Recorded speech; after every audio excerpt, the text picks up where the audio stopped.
السلام علیکم ورحمۃ اللہ وبرکاتہ۔ الحمد للہ الذی بیدہ الملک وہو علی کل شیء قدیر، والصلاة والسلام علی اشرف الانبیاء والمرسلین محمد وآلہ وصحبہ اجمعین، اما بعد۔ حاضرین و ناظرین، یہ درس نمبر 674 ہے اور سورہ اعراف کی 4 آیتوں کی آج تلاوت اور اس کی تشریح کی جائے گی۔ آیت نمبر 113، 114، 115 اور 116، 113، 114، 115، 116، یہ 4 آیتیں ہیں جن کی آج تشریح کی جائے گی۔ چلیے سب سے پہلے ان 4 آیتوں کی تلاوت کرتے ہیں اور پھر لفظی ترجمے اور ترجمے کے بعد اس کی تشریح کرتے ہیں۔ اعوذ باللہ من الشیطان الرجیم، بسم اللہ الرحمن الرحیم۔ وجاء السحرة فرعون قالوا إن لنا لأجرا إن كنا نحن الغالبين قال نعم وإنكم لمن المقربين قالوا يا موسى إما أن تلقي وإما أن نكون نحن الملقين قال ألقوا فلما ألقوا سحروا أعين الناس واسترهبوهم وجاءوا بسحر عظيم۔ وجاء اور آئے السحرۃ جادوگر فرعون کے پاس، قالوا انہوں نے کہا، انا یقینا لنا ہمارے لیے لاجرا انعام ہوگا، ان اگر کننا ہوئے نحنو ہم الغالبین غالب، قال فرعون نے کہا نعم ہاں، وانکم اور بلا شبہ تم لمن المقربین مقرب لوگوں میں سے ہوگے۔ قالوا انہوں نے کہا یا موسیٰ اے موسیٰ، اما یا ان تلقیا تو ڈالے گا، و اما اور یا ان نکونا یہ کہ ہو ہم نحنو ہم ہی الملقین ڈالنے والے۔ قال موسیٰ نے کہا القو تم ہی ڈالو، فلما پھر جب القو انہوں نے ڈالا، سحروا جادو کر دیا، اعین الناس لوگوں کی آنکھوں پر، واسترہبوہم اور انہیں ڈرا دیا، وجاؤ اور وہ آئے، بسحر جادو لے آئے، جادو عظیم بہت بڑا۔ ترجمہ یوں ہے، چنانچہ ایسا ہی کیا گیا اور جادوگر فرعون کے پاس آ پہنچے اور کہنے لگے کہ اگر ہم جیت گئے تو ہمیں کیا صلہ عطا کیا جائے گا؟ فرعون نے کہا ہاں ضرور، اور اس کے علاوہ تم مقربوں میں داخل کر لیے جاؤ گے۔ جب فریقین روزے مقرر پر جمع ہوئے تو جادوگروں نے کہا موسیٰ یا تو تم جادو کی چیز ڈالو یا ہم ڈالتے ہیں۔ موسیٰ نے کہا کہ تم ہی ڈالو۔ جب انہوں نے جادو کی چیزیں ڈالیں تو لوگوں کی آنکھوں پر جادو کر دیا، یعنی نظر بندی کر دی، اور لاٹھیوں اور رسیوں کے سانپ بنا بنا کر انہیں ڈرایا اور بڑا بھاری جادو دکھایا۔ 4 آیتوں میں 9 باتیں بتائی گئی ہیں۔ پہلی بات، اور جادوگر فرعون کے پاس گئے۔ دوسری بات، انہوں نے کہا کہ اگر ہم موسیٰ پر غالب آ گئے تو ہمیں کوئی انعام تو ضرور ملے گا۔ تیسری بات، فرعون نے کہا ہاں اور تمہارا شمار یقیناً مقرب لوگوں میں بھی ہوگا۔ چوتھی بات، انہوں نے موسیٰ سے کہا موسیٰ چاہو تو جو پھینکنا چاہتے ہو تم پھینکو۔ پانچویں بات، ورنہ جادو کی چیز ہم پھینکیں گے۔ حضرت موسیٰ نے کہا۔ چھٹویں بات، موسیٰ علیہ السلام نے کہا تم پھینکو۔ ساتویں بات، چنانچہ جب انہوں نے اپنی لاٹھیاں اور رسیاں پھینکیں تو لوگوں کی آنکھوں پر جادو کر دیا۔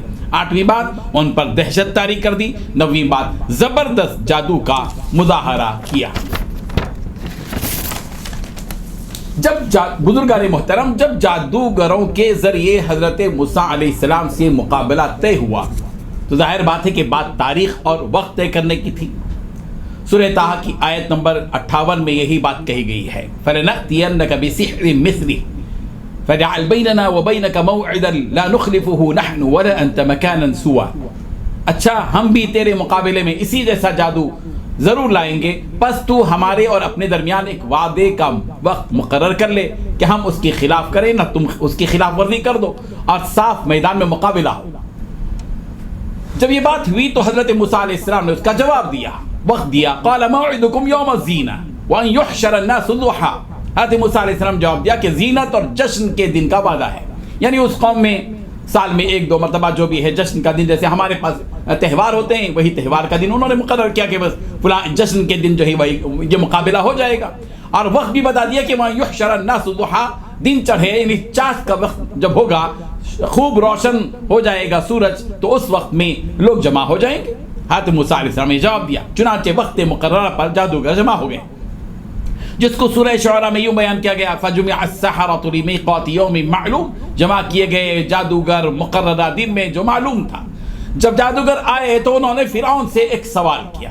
کیا سوال تھا؟ قالوا ان لنا لاجرا ان كنا نحن الغالبین، کہ اگر ہم غالب آ گئے تو کیا ہم کو کچھ بڑا صلہ ملے گا؟ ظاہر بات ہے کہ وقت کے بادشاہ سے پوچھا جا رہا ہے، اور یہ پورے جادوگر مل کر پوچھ رہے جو 70 سے زائد تھے۔ تو اس نے کہا قال نعم، کہا کہ ہاں بالکل بڑا صلہ ملے گا۔ اور اس کے ساتھ ساتھ فرعون نے ان کو مزید حوصلہ بخشنے کے لیے یہ بات کہی کہ وَإِنَّكُمْ لَمِنَ الْمُقَرَّبِينَ، کہ اور ہاں بے شک تم لوگ مقربین میں سے شامل ہو جاؤ گے۔ یعنی فرعون نے جادوگروں سے یہ کہا کہ تم کو ایک بڑا صلہ تو ضرور ملے گا ہی، اسی کے ساتھ ساتھ اگر تم غالب آ جاؤ گے تو ہمارے مقربین میں سے ہو جاؤ گے، یعنی تمہارا درجہ ہمارے ہاں بڑا رہے گا، گویا تم ہماری مرکزی مجلس کے ارکان ہو جاؤ گے۔ بہرحال جب وہ مقررہ دن آ گیا اور سارے لوگ جمع ہو گئے، فرعون اور فرعون کے سرداران، جادوگر اور حضرت موسیٰ، حضرت ہارون، اور پھر مصر کے وہ سارے لوگ جو اس منظر کو دیکھنے کے شوقین بھی تھے اور نتیجے کے منتظر بھی، سب کے سب جب جمع ہو گئے تو جادوگر اب کہنے لگے کہ یا موسیٰ اما ان تلقی و اما ان نکون نحن الملقین، اے موسیٰ آپ ڈالیں گے یا یہ کہ ہم ڈالیں؟ سوال کیا انہوں نے۔ تو حضرت موسیٰ علیہ السلام نے جواب دیا القوا، تم ڈالو۔ حضرت موسیٰ علیہ السلام نے جو جواب دیا، چاہتے تو حضرت موسیٰ علیہ السلام پہلے یہ کہہ سکتے میں پہلے ڈالوں گا بعد میں تم ڈالو، لیکن حضرت موسیٰ علیہ السلام کے فہم و فراست تھی کہ انہوں نے دانشمندی کا جواب یہ دیا کہ تم ڈالو، میں نہیں ڈالوں گا تم ڈالو۔ اس سے کیا ہوتا ہے؟ اس لیے کہ جب سامنے والا اپنی طاقت جھونک دے گا تو پتہ چل جائے گا کہ اس کی طاقت اور مہارت کی حد کیا ہے، اور جب اس کی حد معلوم ہو جائے گی تو اس کا جواب دینا آسان ہو جائے گا۔